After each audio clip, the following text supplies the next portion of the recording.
The sky is on fire. Gold bleeds into black. The bridge is cracking. Heimdall stands alone at the edge of the world, teeth clenched, eyes burning like twin suns. The Bifrost trembles beneath his feet. Armies scream below. Steel splits bone. Wolves howl at a dying moon.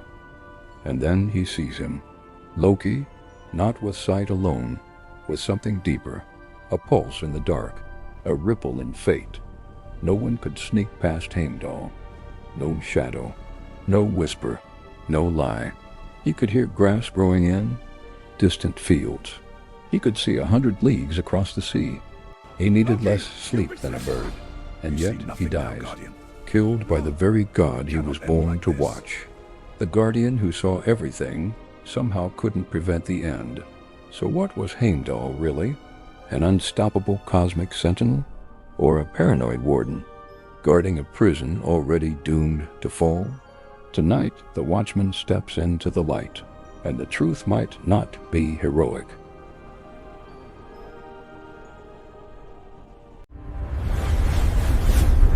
Unveil the legends. Before the flames, before the screams, there was a bridge, the Bifrost, a ribbon of living color stretched between worlds. Fragile, glorious, a rainbow blade cutting through the void, and Heimdall stood at its mouth. He wasn't just a guard, he was obsession carved into flesh. Born of 9 mothers, 9 sea giant sisters, he came into the world strange, other, almost alien. His skin was said to gleam. His teeth were gold. His senses were monstrous. But power like that doesn't come free.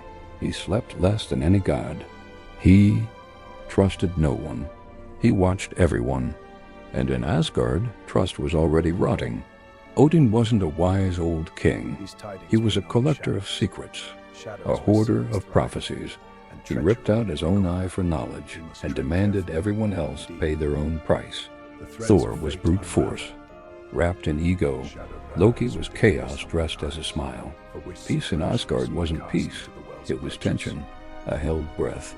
A kingdom built on stolen gold and broken oaths. Heimdall knew it.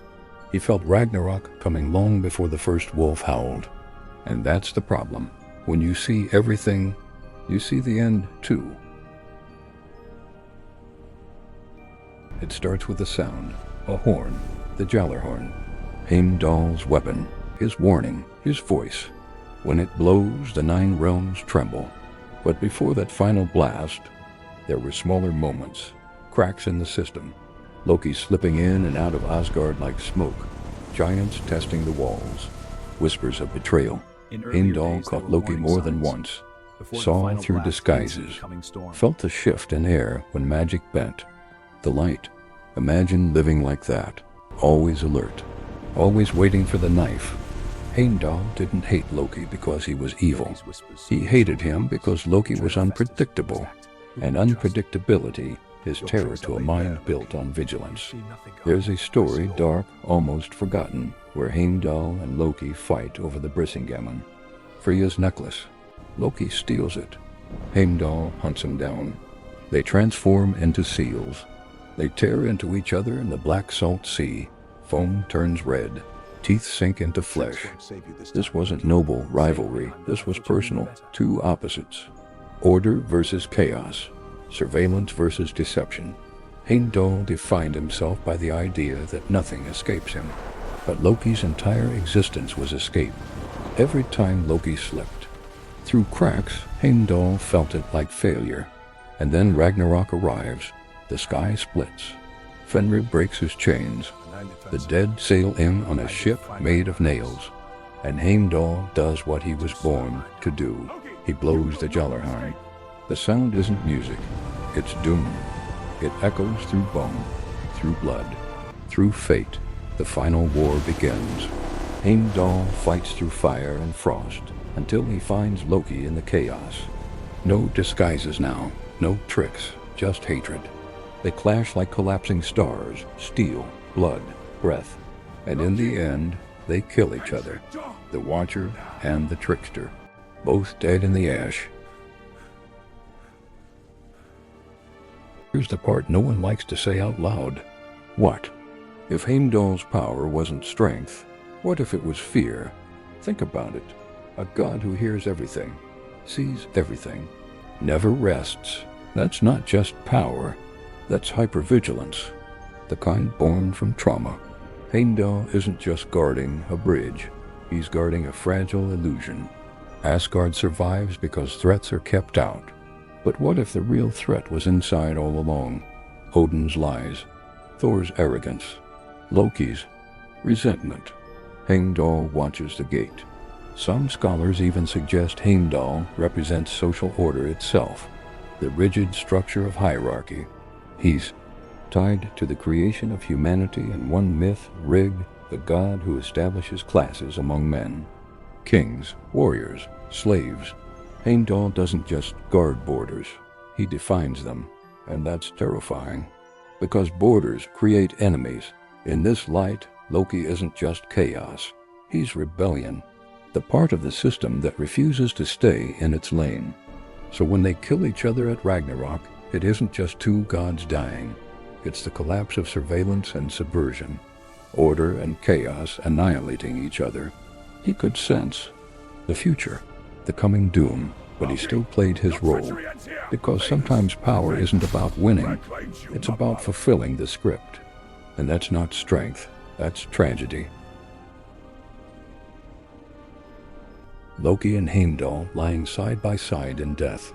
The bridge Heimdall guarded, shattered, burned, gone. The irony cuts deep. He spent eternity making sure no one crossed the Bifrost uninvited. And in the end, the bridge falls anyway. The very catastrophe he watched for his entire existence arrives, not because he was weak, but because vigilance cannot stop destiny. Heimdall's tragedy is painfully human. We build walls, install cameras, lock our doors. We think if we see the danger early enough, we can prevent it. But some storms don't care about watchmen. And here's the quiet truth. After Ragnarok, the world is reborn. A new sun rises. Some gods return. Life begins again. But Heimdall does not. The guardian of the old order has no place in the new world, because rebirth requires vulnerability, not surveillance. Heimdall was powerful. Yes, his senses were unmatched, his resolve unbreakable. But his greatest strength was also his cage. He could see everything except a way out. Maybe that's the real horror of the Watchman. To know the end is coming, to stand your ground anyway, and to die, proving a point no one survives to hear. So here's the question. Was Heimdall the ultimate protector, or the prison guard of a dying empire?